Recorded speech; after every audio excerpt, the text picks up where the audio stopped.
What's good, people? Ray again. Just lost the game, but it is what it is. It's a tough one. We're with a good friend, Leon Bernard. Blessings, It's good, blessings, man. blessings. Thank you.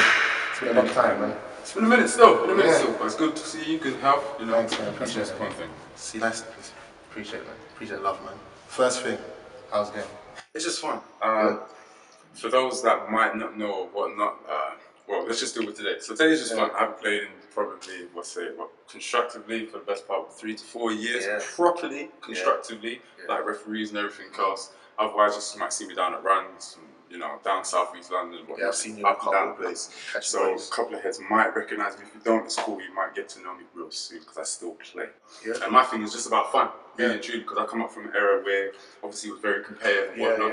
But as I've got older and my understanding has evolved, and I'm into more fields of like now where I'm teaching, I'm more instructing, I'm personal trainer, I'm lecturing, fitness instructor and stuff, and all those things. So I get to appreciate the other side of things, you know, the bigger encompassing things like health, you know, fitness, mind state, Of course. stress levels. Not so crazy. You're not out on the street wilding out, losing your mind and stuff. So I understand and appreciate the social aspect of it as well. There's many different dynamics of it. So today, and all in all, really, just to come out and have a good time. Of course.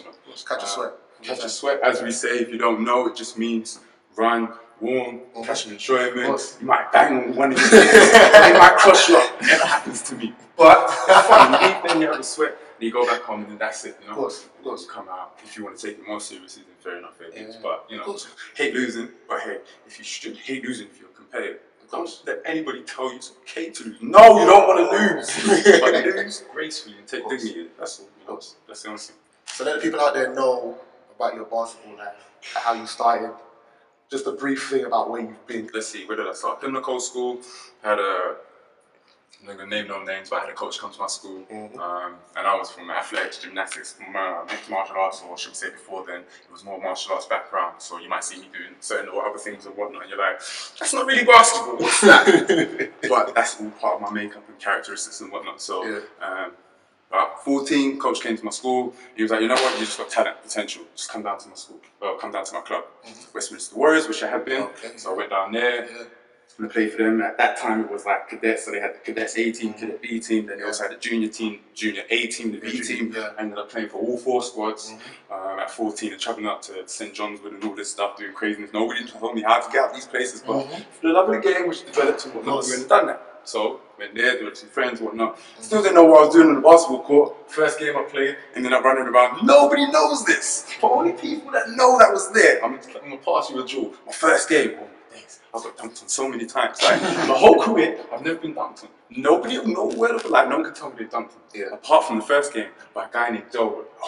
Oh my days. Every possession, kept dunking on me, kept dunking on me. But anyway, that's, I guess, what set the fire. So everybody else who gets dunked on gets screamed at. I understand where it comes from. That's where it comes from. Getting dunked in the whole game for your first time ever. Then a couple other things and whatnot. And then fast forward a couple of years, got a little bit better, took it a little bit more seriously.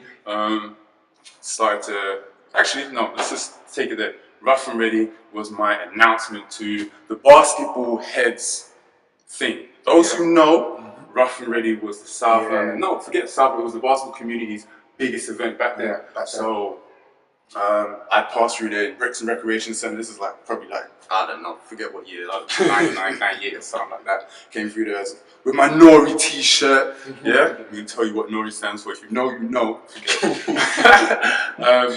Done the dunk contest, me and Mo Des, Damien, Mo Desi. All of these OGs need to be spoken about and told about because all these younger cats need to know what came before them. So that if they knew and they're like, do you know what, Rob?